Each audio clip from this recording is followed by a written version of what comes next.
Vamos lá para a nossa devocional de hoje. Começamos o livro de Atos e hoje vamos ler Atos 2. Atos 2 é o dia do Pentecostes, a festa dos judeus, onde o Espírito Santo desceu sobre os discípulos. E aqui tem muitas coisas que nós vamos começar a entender daqui para frente, tá? Muitas coisas. Versículo 1. Chegando o dia de Pentecostes, como eu disse ontem, 50 dias após a Páscoa. Então Jesus ficou 40 dias com os discípulos, disse para eles: esperem em Jerusalém até que vocês recebam o poder do Espírito. Então eles ficaram mais 10 dias em Jerusalém, 50 dias Pentecostes, para esperar o dia da festa dos judeus.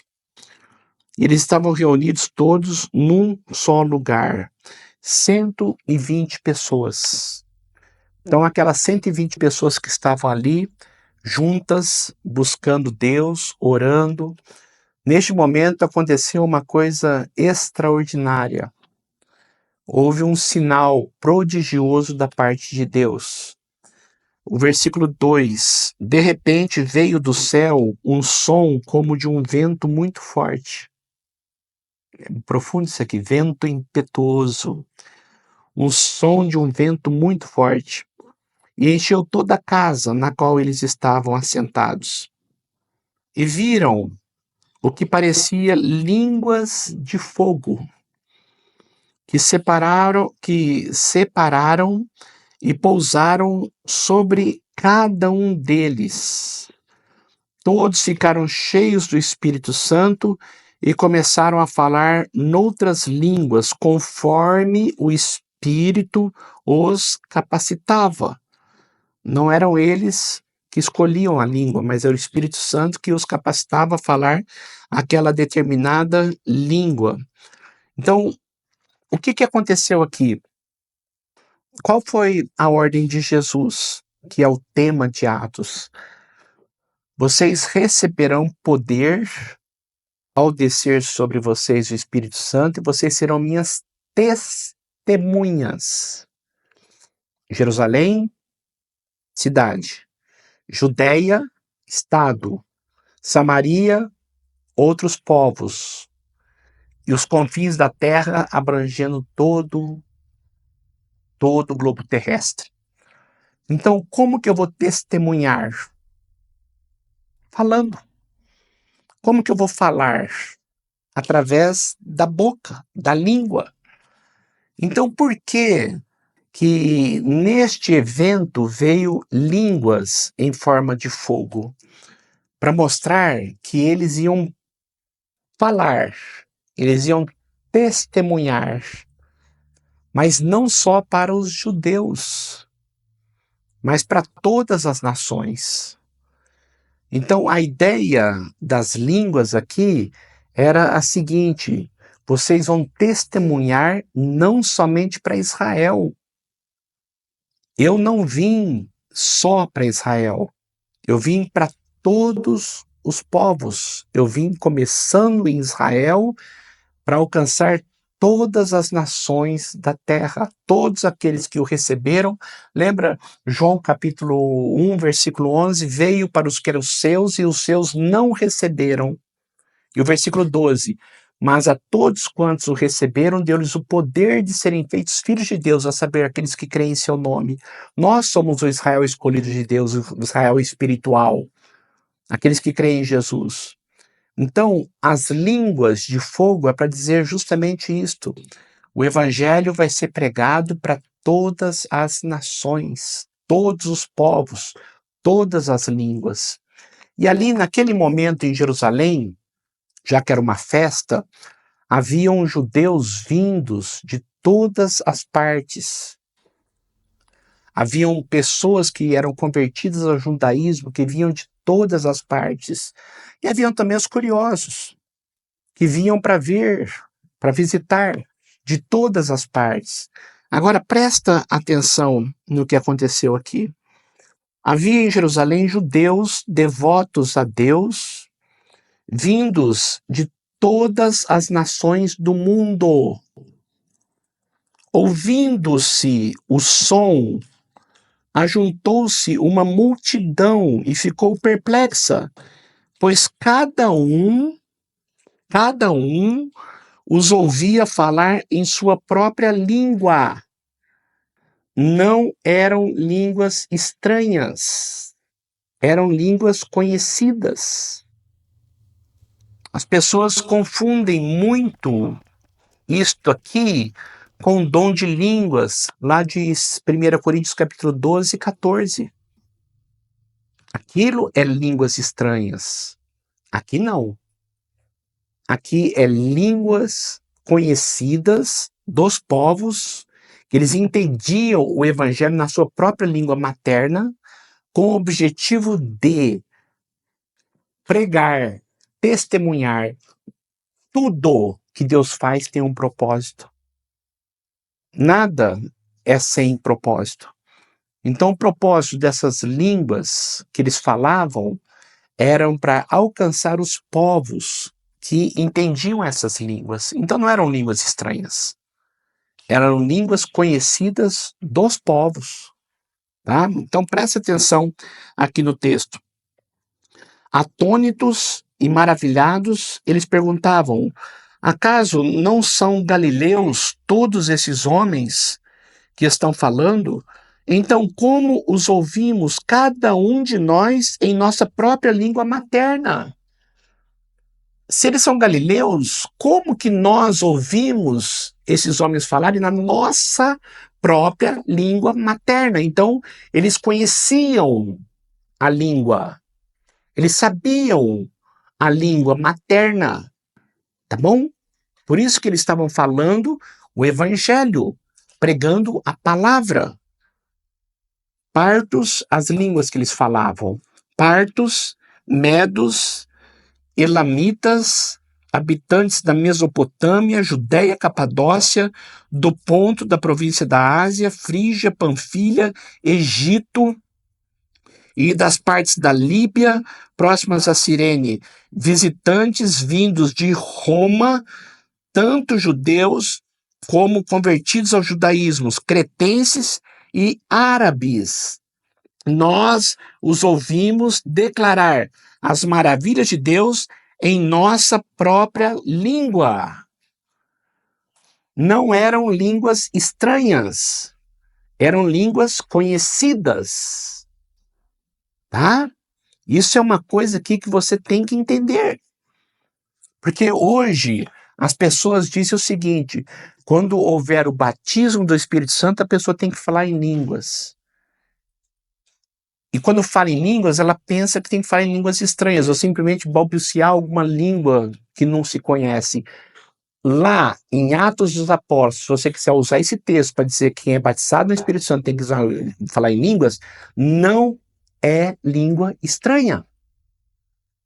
Nós precisamos voltar para a Bíblia. Precisamos voltar para a palavra de Deus. Então, uma coisa que eu preciso entender, eu quero que você preste atenção no que eu vou dizer agora, tá? Atos dos Apóstolos é um livro histórico. Não é um livro doutrinário. Não tem em nenhuma parte das doutrinas de Paulo e dos outros apóstolos, não tem nenhuma parte que fala que para receber o batismo do Espírito Santo tem que ter evidências de línguas estranhas. Não tem. Os únicos 3 lugares que aparecem isso com evidências é só em Atos. E tinha um porquê. O porquê era justamente essa transição do evangelho saindo do judaísmo para alcançar todas as nações. Se isso fosse doutrina, Paulo de certo falaria. Tiago falaria, Pedro falaria. Por que ninguém fala? Porque isso foi um fator histórico, exclusivo daquele momento da igreja, com o objetivo propagar o evangelho a todas as nações. Não eram línguas desconhecidas, eram línguas conhecidas. Então isso é muito importante você entender. Isso aqui vai ficando mais claro conforme nós formos estudando Atos, tá? Depois, conforme você for, tenha perseverança, porque isto aqui vai ficar cada vez mais claro para você. E uma coisa que você precisa é ficar na palavra de Deus. Não é interpretação de pastor Silva ou interpretação de igreja presbiteriana. É Bíblia. O que nós estamos pregando aqui é Bíblia. É palavra de Deus.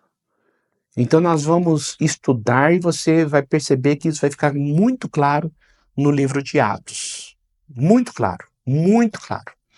Então eram línguas conhecidas para que o evangelho fosse propagado em todo o mundo.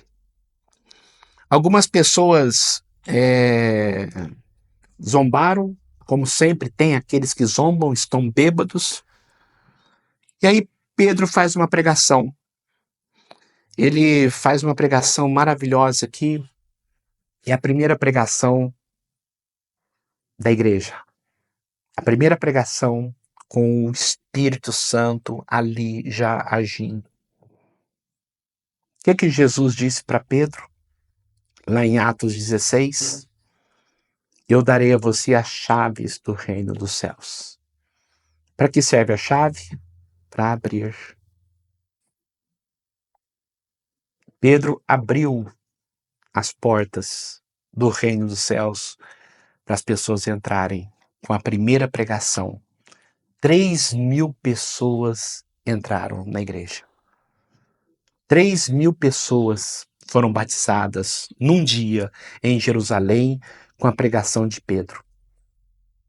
Então, essa foi a palavra profética de Jesus. Nada a ver com Pedro tendo as chaves dos céus, ou Pedro tendo a hegemonia, ou Pedro sendo o primeiro papa. Não tem nada a ver. Isso é forçar demais. Pensa em forçar um texto, isso é forçar demais. A pessoa mais sensata do mundo, pouquinho de senso, vai perceber que não tem nada a ver com Pedro sendo o primeiro papa. Pedro pregou a palavra de Deus no dia que o Espírito Santo desceu.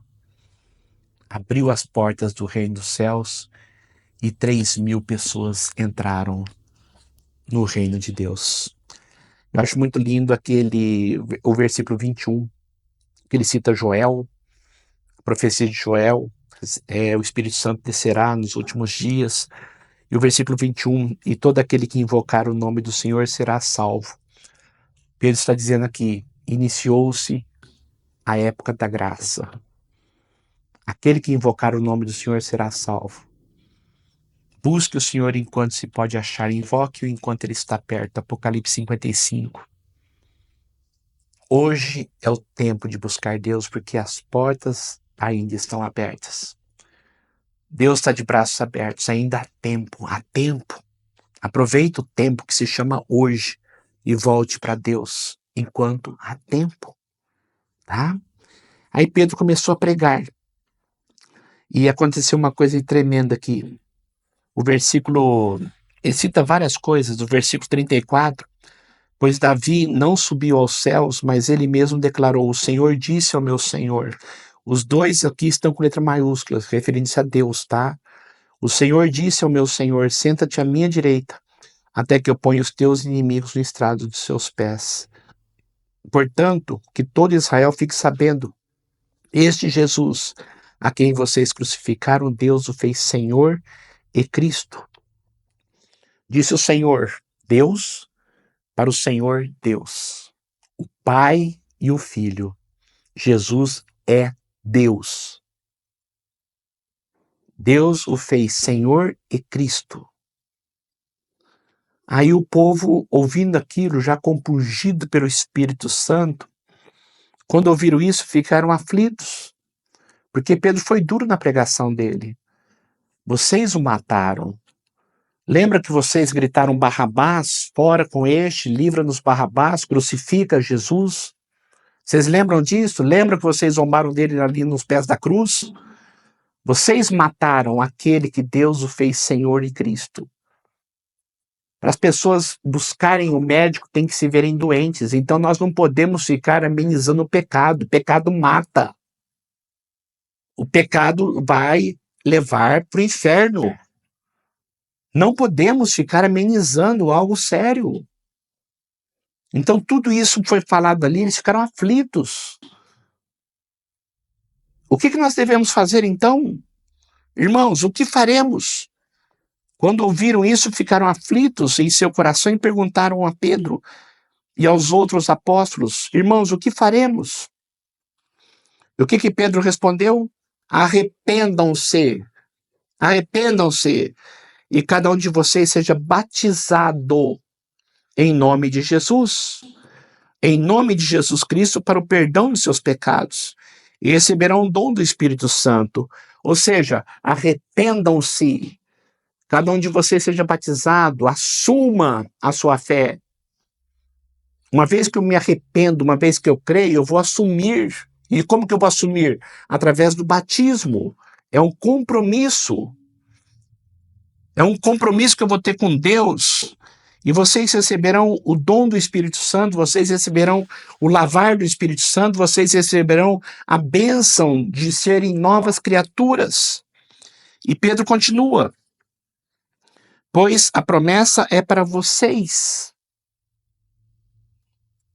e para os seus filhos. Que promessa? A do batismo. Arrependam-se e sejam batizados. A promessa é para vocês e para os seus filhos. Criança deve ser batizada. Está aqui na Bíblia. Como no Antigo Testamento a criança era circuncidada, no Novo Testamento a criança é batizada. Quando as pessoas dizem, mas não tem nenhum texto específico dizendo batiza a criança, porque é algo natural. Para o judeu, que naquela época não tinha gentil ainda convertido, que era só judeu, o judeu compreendia muito bem isto.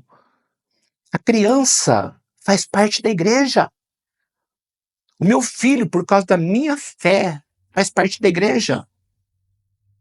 O que Jesus fez ali foi incluir as meninas, porque as meninas não podiam ser circuncidadas. Então Jesus abriu o reino dos céus também para as meninas serem batizadas.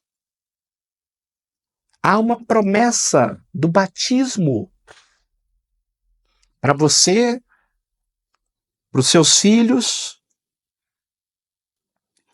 pois a promessa é para vocês, para os seus filhos e para todos que estão longe, ou seja, nós que viríamos depois, para todos quantos o Senhor batizar. E com muitas outras palavras os advertia e insistia com eles: salvem-se dessa geração corrompida. É a mesma mensagem para Deus, de Deus para você hoje. Saia dessa geração corrompida. Converta-se. Salve-se dessa geração corrompida. É a chance que você tem. E os que aceitaram a mensagem foram batizados. E naquele dia houve um acréscimo de cerca de 3.000 pessoas. Em Jerusalém não existia rio. Em Jerusalém não existe rio. Como que 3.000 pessoas poderiam ser batizadas? Por imersão. Num só dia. Mais uma vez, estatisticamente falando, logicamente falando, foi por aspersão. É o batismo da igreja. Para que a criança também participe. A criança não pode ficar fora. E como é que vai afundar uma criança na água? E aqueles que foram batizados lá em Jerusalém, 3.000 pessoas, onde que eles foram batizados? Se não foi por aspersão. Não tem rio em Jerusalém. Imagina, 120 pessoas, que foram aqueles que estavam ali, mais os apóstolos, e todos que estavam ali foram designados. Quem batizou? Provavelmente os apóstolos. Como que eles iam batizar 3.000 pessoas por imersão? Se nem rio tem lá. Começa a pensar, tá? Eu acho que isso é uma coisa muito importante. Deus nos deu a capacidade maravilhosa de pensar. Deus nos deu um dom maravilhoso chamado inteligência. É só você analisar a Bíblia. A logística não dava para ser batismo por imersão, porque nem lugar para isso havia em Jerusalém. E nem hoje há lugar para isso em Jerusalém. Como viviam os convertidos? Acho lindo esse texto. 42. Eles se dedicavam ao ensino dos apóstolos, à comunhão, no partir do pão, nas orações. Todos estavam cheios de temor. É o que falta muito hoje nas igrejas. Levar Deus a sério. Temor, sabe? Tomar cuidado com as roupas que eu vou, que eu visto, que eu ando por aí. Temor. Tomar cuidado com as coisas que eu posto na internet. Como que está faltando isso hoje nas igrejas? Temor. Levar Deus a sério e se portar como filho de Deus. Todos estavam cheios de temor. E muitas maravilhas e sinais eram feitos pelos apóstolos. Os que criam mantinham-se unidos e tinham tudo em comum. Havia união, havia alegria, vendendo suas propriedades e bens, distribuindo cada um conforme a sua necessidade. E todos os dias continuavam a reunir-se no pátio do templo. Não faltavam à igreja por qualquer coisa, sabe? Temor.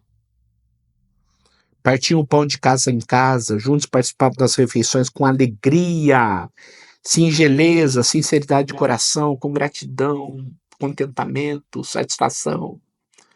Não havia reclamação. Isso aqui é fruto do Espírito na vida de uma pessoa de Deus, louvando a Deus e tendo a simpatia de todo o povo. É lógico que o povo vai olhar para umas pessoas dessas e falar, puxa vida, eles não reclamam, eles não xingam, eles são honestos. O que acontecia? E o Senhor lhes acrescentava diariamente os que iam sendo salvos. Quem salva não somos nós, é Deus. Mas Deus usa-nos como testemunhas. Sabe o que eu quero dizer aqui para você? Qualidade gera quantidade. Quando uma igreja tem qualidade de vida, qualidade que eu falo é temor de Deus. Qualidade que eu falo é você ser amoroso, pregar o evangelho, viver o evangelho, parar de reclamar, parar de ser um carrancudo. Qualidade. Quando a pessoa tem qualidade, automaticamente Deus acrescenta quantidade. Eu já vi muita igreja dizendo, importa mais qualidade do que quantidade. Se quantidade não importasse, Lucas não ia falar que 3.000 pessoas foram acrescentadas. Depois lá no capítulo 4 ele falaria, mas subiu para 5.000. Ele não estava interessado em números. Números são importantes sim, porque é consequência da qualidade. E quem manda pessoas é Deus, através do agir do Espírito Santo, através de quem está disposto a testemunhar com temor. Percebe como a Bíblia é rica? Percebe a importância de estudá-la? Percebe a importância de ler? Deus abençoe muito a sua vida. Vamos orar. Obrigado pela tua palavra, obrigado, ó Pai, por tantos ensinos que o Senhor tem nos dado. E o Senhor nos dispense agora com a tua graça, com a tua paz, com o teu poder. Dê-nos sempre poder e temor, para levar nossa vida espiritual a sério, para levar o Senhor a sério. Que haja arrependimento, contrição, que nós possamos nos salvar dessa geração corrompida e nunca fazermos parte dela. Tenha misericórdia de nós, Pai, e abençoe-nos em nome de Jesus. Amém e amém. Deus abençoe muito você, viu? E até amanhã. Amanhã eu espero você para mais uma devocional.